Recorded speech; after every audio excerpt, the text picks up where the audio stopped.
Inkwell came after the Inkwell, and before the Inkwell.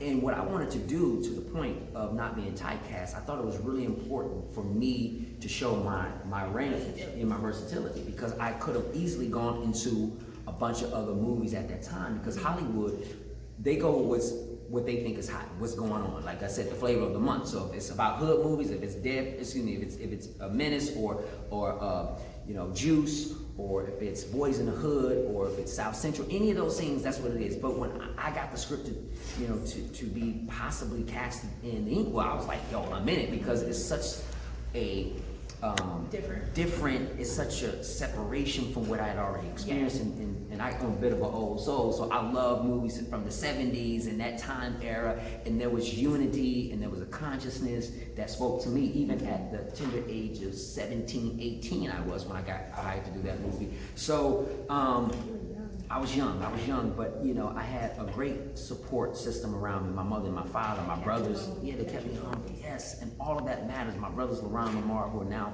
my business partners, but to be able to have them, and we support each other in the industry what is not designed for us, those things are so important, not to be, caught up into what you think Hollywood is about in the fast life. It's really about how do we create a career and some real longevity, and what our mother and father always instilled in my brothers and I was like, do you want to run the sprint, or do y'all want to run the marathon? Shout out to Nipsey Hussle. Shout out to Nipsey Hussle in terms of the marathon. The marathon continues. Absolutely, rest his soul. And so my father and my mother instilled that into us. It's a marathon, not a sprint.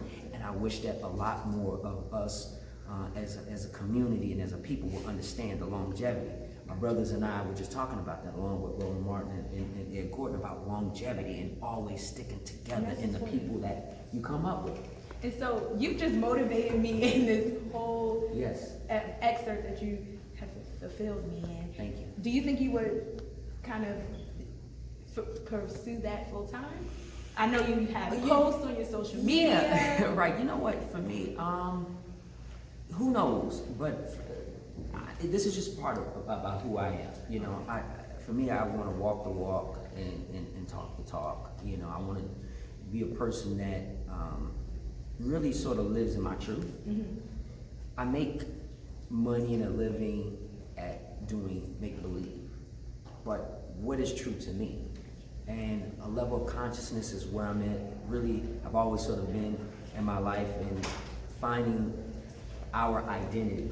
And more, it's about unlearning to relearn what our truth is, and to see things from our lens. I'm always talking about see things from a perspective, and how a person, a black man, how he sees things versus what the approval of other people. I don't need all that. I need to know what I think and what we think and how our community is. And we talked about some incredible people like John Singleton. Like they had all that, and I believe I have a little bit of that too, and I just want to continue to keep that and share that with our people.